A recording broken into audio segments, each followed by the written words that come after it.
Olá, bem-vindo ao ExpertCast, o podcast destinado à inovação em saúde.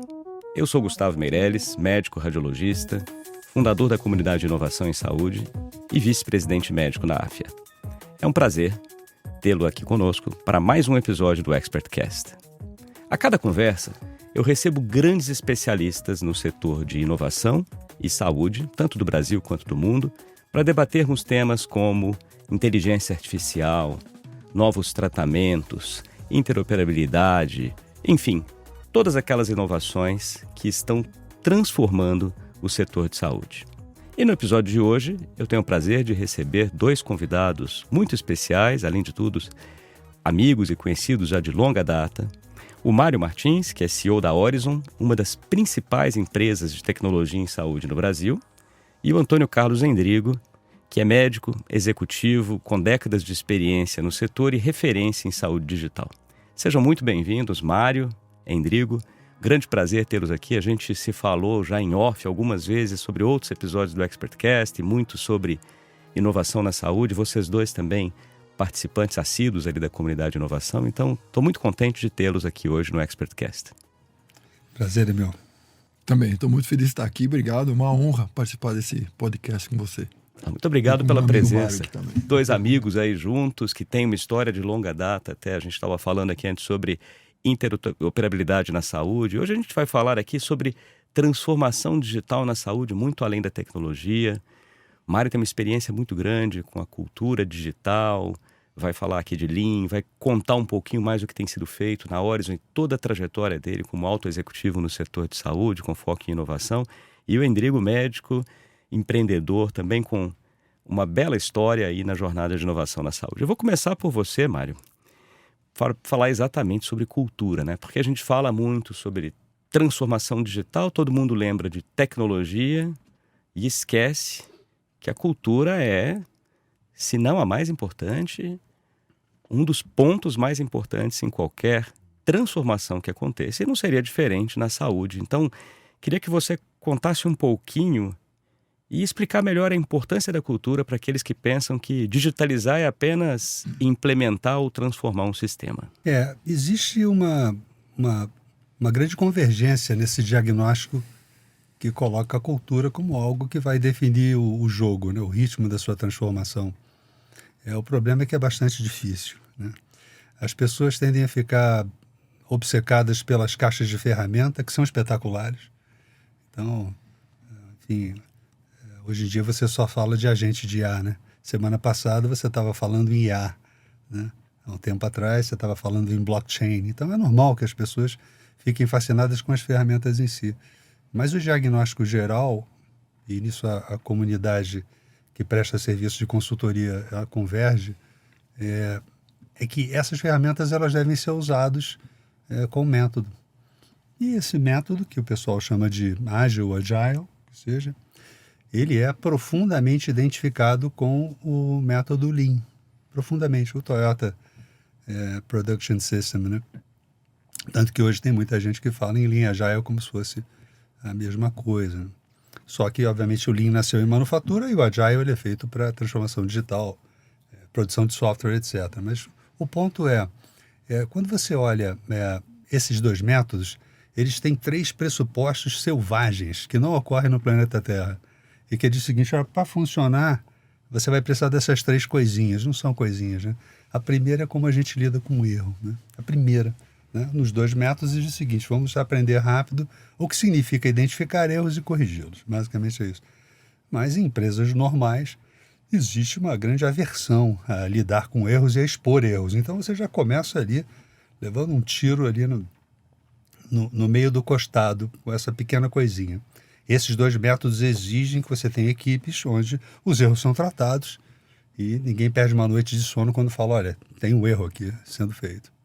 O segundo é com relação ao processo em que a inovação acontece, que é um processo de troca e de discordância natural. Ou seja, a capacidade de discordar de uma patente superior, ela é absolutamente fundamental para esses 2 métodos. E empresas aqui, pelo menos aqui no sul do planeta, né, no hemisfério sul, não é uma coisa é normal você discordar de uma patente. Em culturas asiáticas, menos ainda. Então é um segundo pressuposto selvagem, que é, pô, legal, tem várias pessoas aqui com várias competências e vamos trocar ideia. Quando o chefe fala alguma coisa que não faz sentido, alguém tem que, com alguma elegância, falar, chefe, essa é uma ideia à frente do seu tempo, né? E tocar em frente. Essa é a segunda. E a terceira é a colaboração, que é fundamental, virou quase que um jargão.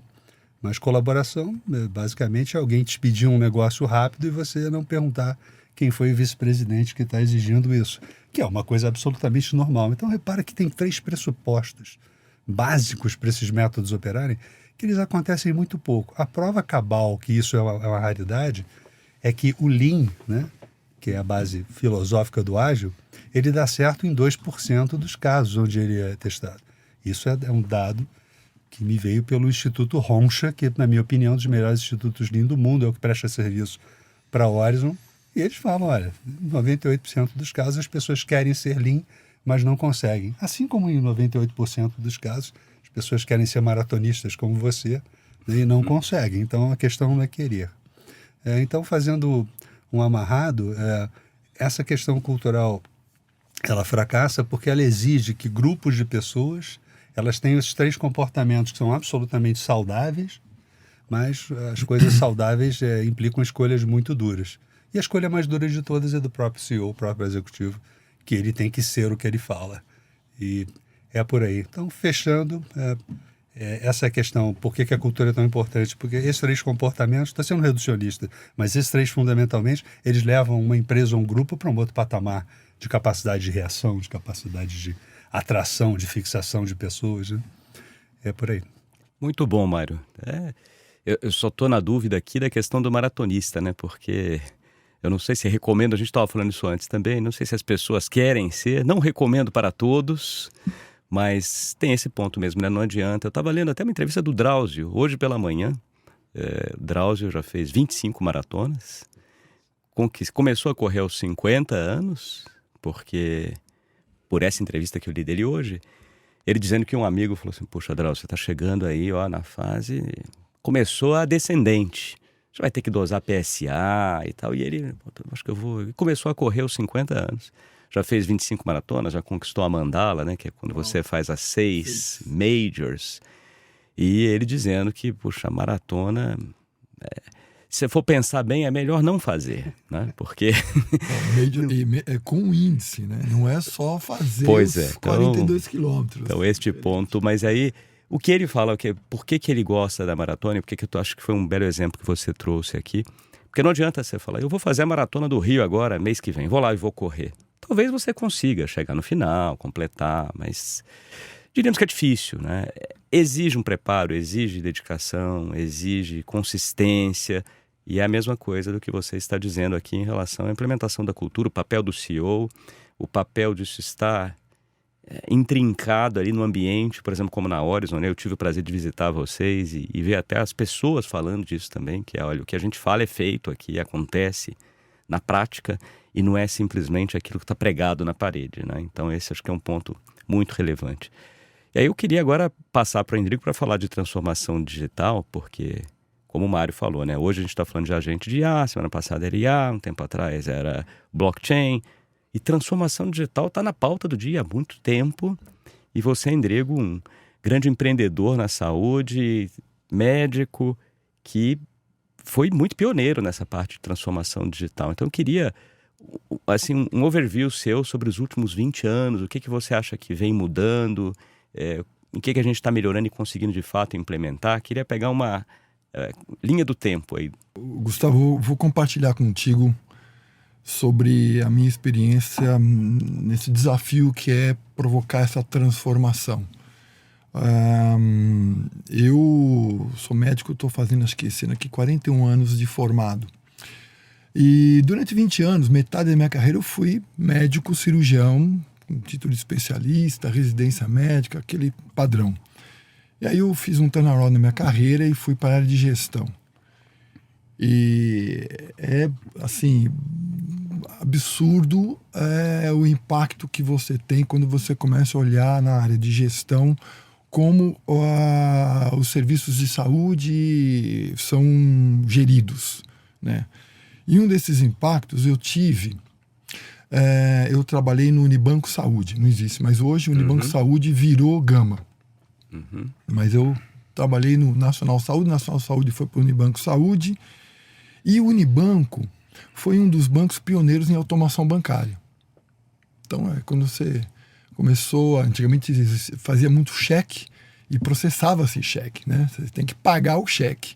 A pessoa assina, alguém tem que conferir aquela assinatura, e antigamente era conferido mesmo, né? É igual lá olhar a assinatura.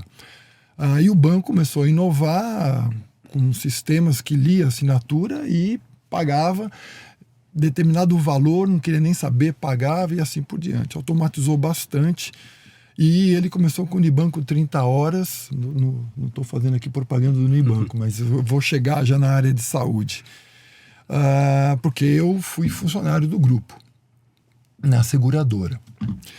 E na seguradora eu era responsável, eu era diretor por duas áreas, que era a área que contrata, credenciava prestadores, e a área que paga, processava contas, ficava embaixo de mim. E quando a gente mensurou quanto que a gente pagava, quanto custava o pagamento do processo de uma consulta médica, a gente chegou ao cálculo que era mais caro o custo de pagar a consulta do que o preço que a operadora pagava para o médico. É muito manual, Mário. Uma coisa absurda, né? E foi aí que eu comecei a ficar cada vez mais incomodado com a quantidade de papéis que tem dentro de uma operadora, que ainda hoje tem. O Mário é vítima desse modelo, ainda é vítima hoje, com toda essa tecnologia que está aí. Bom, aí eu fui no banco pegar um pouco dessa tecnologia, né, tentar absorver, pegar essa... banco, paga para mim as consultas que chegam, usando lá a tecnologia dele de processamento de cheque, que era basicamente a mesma coisa. Era basicamente a mesma coisa. Mas não consegui, não foi possível, e a operadora continuava a pagar mais caro do que o valor da consulta para processar. Absurdo. Bom, aí depois veio o TIS, né? Antes do TIS, foi aonde eu falei, eu tenho que fazer alguma coisa para mudar esse panorama, né? E já tinha internet na época, estamos falando em 2000, né? Foi aonde eu comecei a tentar provocar o sistema a se transformar. E na época a gente chamava isso de conectividade. A pessoa, quando chegava lá no balcão de uma operadora, falava assim, o atendente falava assim, que plano de saúde você tem? Eu tenho tal plano de saúde. Ela ia lá num armário e pegava a ficha e preenchia os dados. Eu sou de outro plano. E ela pegava outro formulário e preenchia. Aquilo ia para um setor que ele digitava tudo aquilo no sistema lá do hospital, do laboratório, ou grandes clínicas que tinham algum sistema, e imprimia toda aquela informação e mandava para a operadora processar aquilo. Tinha lá um batalhão de pessoas, né, que digitava tudo aquilo novamente e pagava. Como já tinha internet, falei, poxa, esse negócio aqui, hospital, você pode gerar isso para mim num determinado padrão, texto.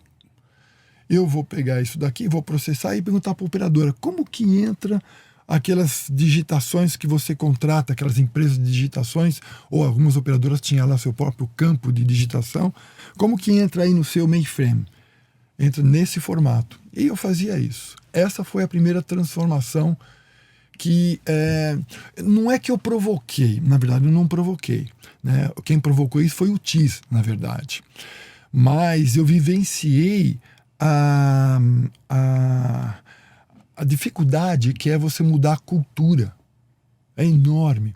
Porque aí tinha um cara que era responsável por todo aquele batalhão de pessoas. E quando você leva isso, basicamente você vai eliminar todos aqueles cargos. Vem bem no que o Mário falou antes. Exatamente, né?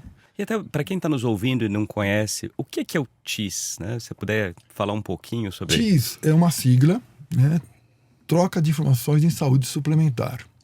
Porque a ANS viu que existia muitos erros nesse processo, nessa relação, né? E como já tinha tecnologia disponível para isso na época, ela provocou o setor a se organizar. E ela falou assim, olha, tem um padrão e é esse, agora vocês vão ter que se relacionar.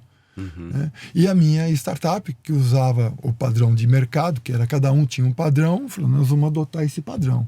Apostamos naquilo, o mercado não apostou naquilo. Mudança de cultura. Verdade. Dificílimo. Nós apostamos naquilo e por conta disso a gente foi uma empresa que assim, se saiu muito bem, vendia a empresa, virou Horizon. A gente vendeu a empresa na época para Cielo, e porque nós apostamos nisso, porque o mercado teve que adotar isso. Então essa transformação aconteceu em cima de uma regulamentação a ferro e fogo. Então já tem bastante tempo aí essa troca entre vocês dois. Eu fico feliz que a gente esteja aqui nos conectando de novo para cada um poder contar um pouquinho mais sobre transformação digital. O Mário falando da cultura, você vê que o Endrigo logo em seguida já coloca aqui os pontos de conexão da cultura com a transformação digital de empresas, né? Aí, Mário, você está à frente da Horizon, uma grande empresa em inovação em saúde no Brasil já há muitos anos. Eu queria que você nos contasse um pouquinho mais como é que foi esse processo de mudança cultural para uma abordagem mais ágil e digital, né? Me lembro até quando eu visitei vocês lá, você me mostrou bastante, me contou a história.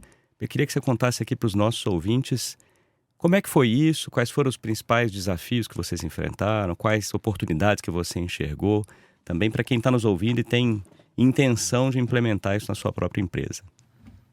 De uma maneira muito sintética, o processo foi longo. Os processos de transformação cultural são longos. Existem números mágicos que vão por aí, 5, 6 anos é o que você vai demorar. No nosso caso, a gente já está há 8 seriamente fazendo isso. Os principais problemas, o maior é a natureza humana, assim, disparado. E, junto com a natureza humana, os incentivos, né? Uma das frases da minha vida, quem me conhece sabe, é o que um incentivo incentiva. Eu já citei essa frase aqui no ExpertCast, já foi citada. Isso realmente ajuda você a entender um pouco porque coisas que não fazem o menor sentido estão acontecendo. Dá uma olhada no set de incentivos e você vai perguntar por que, em geral, a gente escolhe o curto prazo. A resposta é muito simples. A gente é remunerado pelo curto prazo. E tem uma outra questão também que foi bem pacificada pela turma que gosta de ciência comportamental, né? Pessoal do Kahneman, enfim, e outros, Thaler, que é o ser humano, ele tem vários algoritmos, né? Nós somos muito algoritmos, né? Nós somos automáticos, né? Tal do sistema 1 e 2. Um deles é que as coisas que acontecem no futuro, elas são desagiadas, elas são descontadas por uma taxa de desconto gigantesca. Então, né, 1 milhão no futuro, e eu estou falando 1 milhão a valores reais, tá? Não estou falando de inflação, não. Vale muito pouco para você. Então, essa história de 1 na mão e 2 voando, o ser humano é assim. Então, começo dizendo isso. É um processo que é longo, ele é um processo que os ganhos se verificam no longo prazo, e isso já faz a gente entender porque pouca gente realmente foca nisso como um diferencial competitivo. Porque fica naquela categoria das coisas difíceis de fazer e cujo resultado está no futuro. Em geral, esses negócios não andam. É tão simples quanto isso. Mas a trajetória, então, eu tive ali a sorte, o luxo de ter um board, enfim, acionistas que entenderam essas questões e nos deram liberdade para caminhar, e nós caminhamos. Hoje em dia, existe uma grande convergência em relação ao método que ampara uma mudança cultural. Isso, 10 anos atrás, era quase discutir magia negra, ou enfim, não estava no campo da ciência. Hoje, qualquer faculdade, qualquer MBA, tem entre suas classes mais poderosas ou frequentadas a ciência de formação de hábitos. Tem dezenas de livros muito bons que ensinam a gente a formar. E qual é a conexão disso com cultura? Total. A cultura nada mais e aí me perdoem os sociólogos, as pessoas mais, enfim, têm mais domínio ou amplitude de visão sobre o assunto, mas do ponto de vista executivo, a cultura é um conjunto de hábitos observáveis. Ou, como o pessoal lá na Horizon gosta de falar, a cultura é o que rola. Então, você entra no lugar, você entende a cultura, você vê se as pessoas estão amedrontadas, estão risonhas, né? Se alguém te cumprimenta, se ninguém fala a palavra erro, enfim, você vê. Então, cultura é o que rola. E o que rola são hábitos, são coisas que habitualmente acontecem. Então, vamos sair daqui, nesse frame.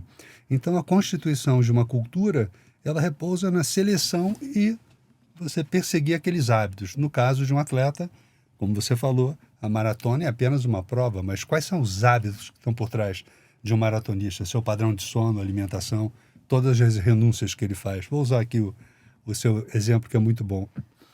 Então, uma vez que você seleciona quais são os hábitos que você gostaria de ter na sua cultura, que são salientes, ou seja, o que a galera faz num nível muito mais forte do que a concorrência ou que o mercado. Essa seria a questão de construção cultural. Cada empresa tem suas necessidades. No nosso caso, a gente seguiu a cartilha Lean e a cartilha Ágil e fomos naquele tripé que eu comentei com vocês. Nós gostaríamos de produzir uma cultura onde as pessoas falam de erros abertamente e rapidamente, que as pessoas discordam de patentes superiores, enfim, a gente se beneficia do conhecimento e não do organograma, e as pessoas colaboram numa taxa muito maior. Isso me pareceu fundamental, até porque quem milita em cultura fala que você não deveria perseguir mais do que os dedos de uma mão, que você vai fracassar, seja sintético. Então a gente está nessa tríade há muito tempo. E aí vem também, não é uma pegadinha, mas é uma daquelas coisas que a gente ignora, que é nas 2 primeiras páginas de um livro, em geral, tem a mensagem do que é considerado essencial. E todo mundo esquece aquilo. Em geral, tá? Já aprendi isso. O fundamental. Né? Por exemplo, negociação. Não tem livro de negociação que fale a maior característica de um bom negociador é ter autopercepção emocional, é ter capacidade de se distanciar das emoções. Muito legal. Adoraria, tá? Ele fala, baseado nisso, agora eu vou escrever o livro. Esse é um bom exemplo, tá? E isso vale para a cultura também. Por quê? Repara que esses 3 elementos que a gente elegeu, e acho que qualquer empresa gostaria de ter isso em algum grau, não acho que é uma coisa estranha, a tecnologia, acho que qualquer empresa, isso pode sair de saúde. Esses 3 elementos, repara que existe uma pré-condição para eles, que é, você tem que reduzir o medo desses comportamentos. A tal da segurança psicológica. A tal da segurança psicológica é qual o grau de medo que eu tenho ao dizer, olha, eu vi um erro aqui na minha área, está acontecendo há 2 anos. Isso é fundamental. Ou qual o medo que eu tenho em virar para o Edrigo e falar, Edrigo, meu VP, eu discordo da sua posição, eu acho que isso pode quebrar a gente. Qual o grau de medo que eu tenho? E o medo de colaborar, né? Alguém ficar sabendo que você está botando azeitona na empada de alguém, como a gente usa muito. Né? Então, é para que a gente simplificou. Então, é um framework onde você elege hábitos e fala, mas qual é a pré-condição para esses hábitos acontecerem? Antes de pensar nos processos que vão fazer esses hábitos acontecerem, que é a segunda parte. Você tem que reduzir esse medo de maneira expressiva. E aí vem a coisa que todo mundo lê na página 1 e esquece, que é a liderança tem que dar o exemplo. Essa é a parte mais importante e mais fundamental. E aí você entende, porque o tal do exemplo da liderança, ele é tão óbvio, que se é liderança de vez em quando, né? Chegar aí, elevar o tom de voz, ou enfim, coibir esses comportamentos, o que você vai ter é mais um retrato na parede, né? Uma declaração de intenção, e o pessoal vai falar, não, maravilhoso, mas aqui não rola isso não. Então, essas são as pré-condições para que você tenha chance de uma jornada cultural. Agora vamos para a execução. Essa é relativamente também dominada. Quando você quer desenvolver um hábito em si mesmo ou num grupo, a cartilha é uma mistura de 2 componentes. Você tem que ter comunicação, você tem que engajar a pessoa, tá? Que é importante, mas está longe de ser o decisivo. É uma comunicação moderna que fala para corações e mentes, né? Não é só uma questão numérica, é uma questão que te toca e fala, estou afim de fazer esse negócio porque faz sentido e eu estou afim, tá? Isso é 2% do problema, tá? Mas é importante. A outra é processo. Que processos eu vou estabelecer para que uma pessoa, né, normal, modal, tá? Ela apresente esses comportamentos? Como é que eu estimulo isso? Essa é a grande jornada, na minha opinião. E isso demorou. A gente tem um set de processos, as coisas são muito baseadas em processos. Por exemplo, maratonista, dizem que você tem uma chance maior de acordar no inverno para treinar, se você, ao acordar, você olhar seu tênis, seu equipamento bem na tua cara. Isso é um tipo de processo que facilita uma jornada difícil. Nós temos uma suíte de processos que foram desenvolvendo ao longo do tempo, em que fazem com que essas pessoas tenham esse tipo de comportamento. Para que não fique muito etéreo, é um exemplo de processo ligado ao incentivo. Vou voltar ao incentivo. Qual é o incentivo que uma pessoa tem para ser assertiva e discordar de uma patente superior, né? A gente deu esse problema para um grupo, aliás, isso é muito importante.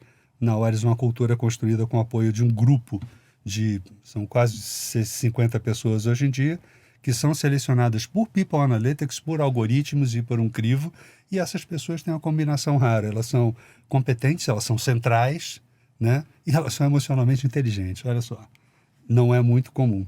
Essas pessoas, eu tenho esse luxo, reportam para mim em questões culturais, ou seja, quando quero desenvolver um processo, uma comunicação, são eles que constroem.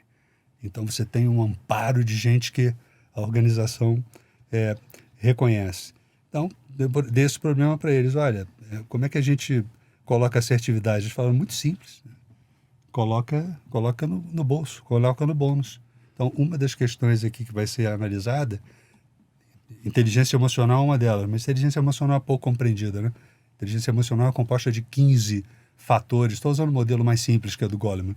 Eu não conheço ninguém que seja redondo em 15 provas diferentes. Mas, em geral, quando você fala em inteligência emocional, é uma pessoa mais macia, mais cordata, que é boa de conversar. Só que maciez não combina com transformação digital. Então, você tem que combinar assertividade, que, aliás, é uma característica da inteligência emocional. Se falaram, beleza, bota no bolso. Então, a pessoa lá é que é avaliada, ela não chegará a um cargo de liderança se ela for inteligente emocionalmente, ou seja, agradável nesse ponto de lidar, ou seja, fácil de lidar, mas ela não irá a lugar nenhum se ela não for caracterizada como uma pessoa que é assertiva, sabe discordar. Então, é um processo ligado a bolso, tá? Esse é muito simples. Aí você pode falar, puxa, mas quem é que te avalia? Esse é o último processo que eu quero levar. Porque incentivo é muito importante. Numa avaliação de performance, normalmente um gestor avalia um colaborador. E eu venho com a minha nota, você vem com a sua, e a gente meio que... Não, acho que eu sou 5, você acha que eu sou 4, né? Se você pensar bem, isso é profundamente injusto, porque qual é a chance que eu tenho de entender como é que esse colaborador se relaciona com a rede de relacionamentos dele? Um gestor médio na Horizon se relaciona dioturnamente com 22, 23 pessoas. Não tem como saber isso. Então, outra coisa que os polinizadores e polinizadoras bolaram. O nosso sistema de avaliação agora tem a terceira nota, que é uma nota de uma rede de colaboração. Então, na Horizon, é aquela coisa, sorria, você está sendo olhado pelo seu cliente interno que vai te avaliar. Né?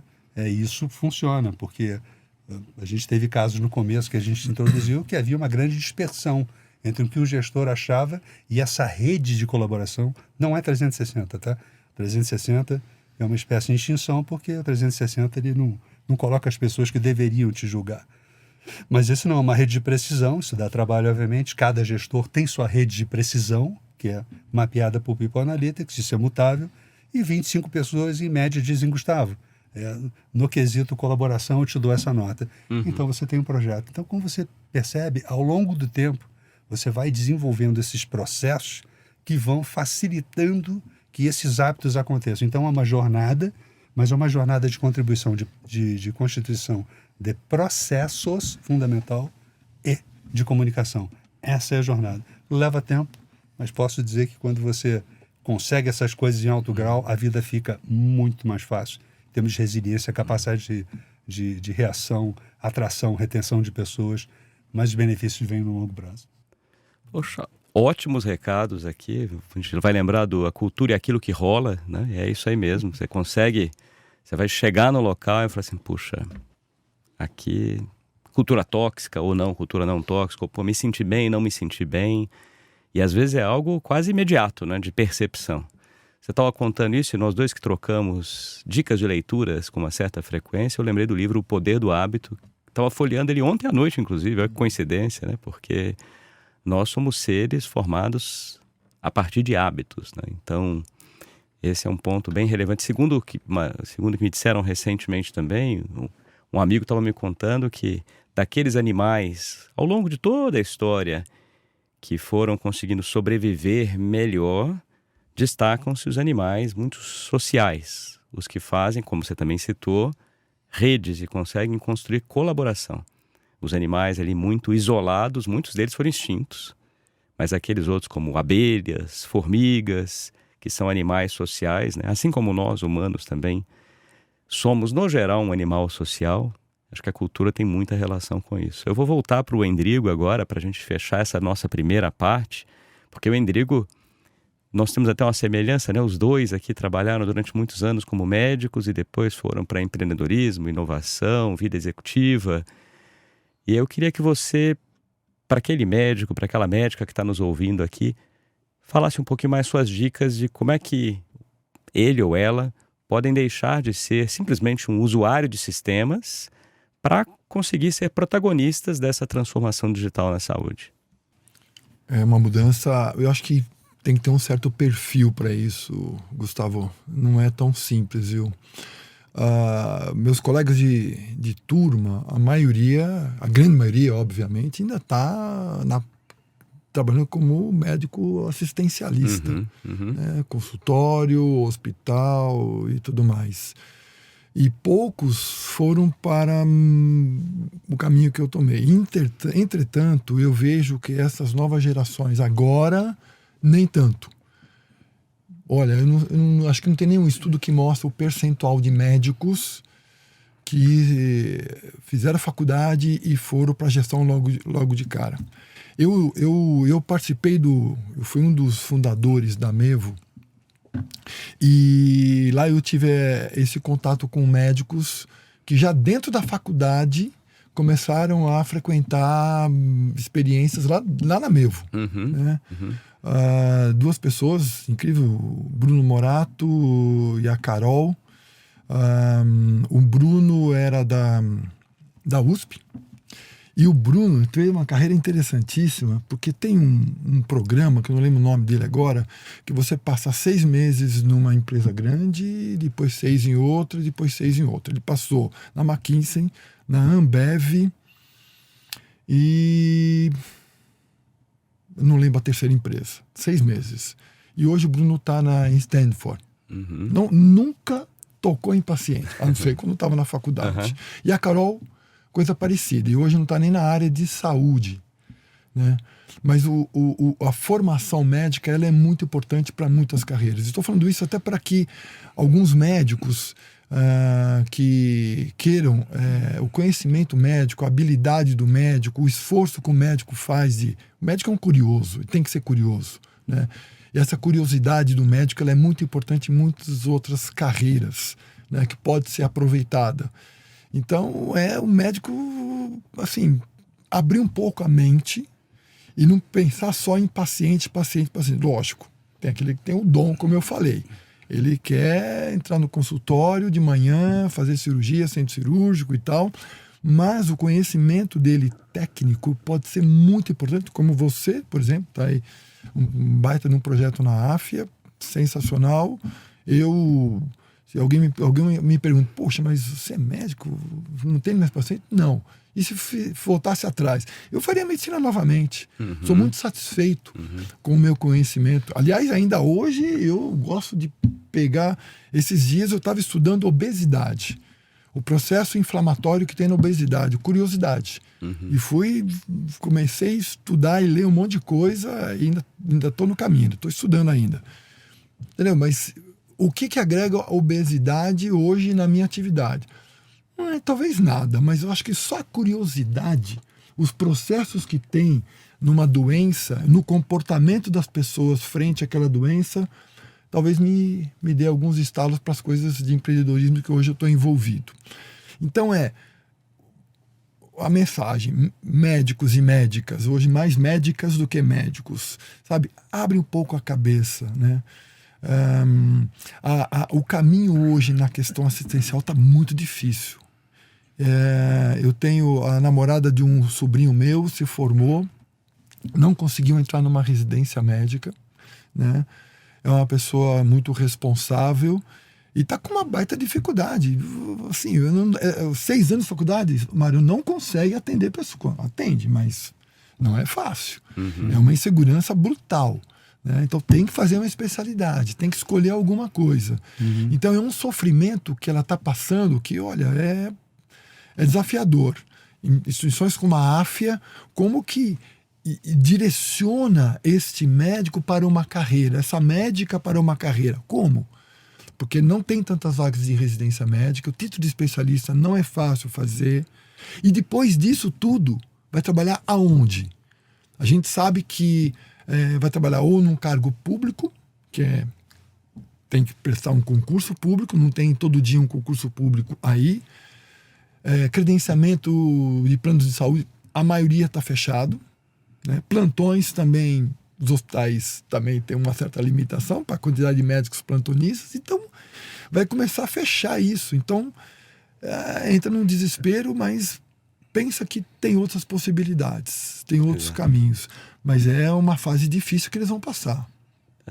Eu acho interessante porque me fizeram essa pergunta também recente. Eu estava num grupo com quase 800 alunos na semana passada, em João Pessoa, e eu respondi bem semelhante ao que você trouxe aqui, né? Da medicina ser uma carreira hoje muito mais ampla do que foi no passado. Como é a engenharia, né? Engenharia é esse, mas a medicina também a habilidade que ele adquire e o perfil que tem, dá para se aproveitar em muitos outros campos. Então, acho que além dessa visão assistencial, que está trazendo que, obviamente, a gente terá mais médicos aqui agora, no Brasil, quase 600 mil médicos e possivelmente dobrando esse número aí em 10 anos.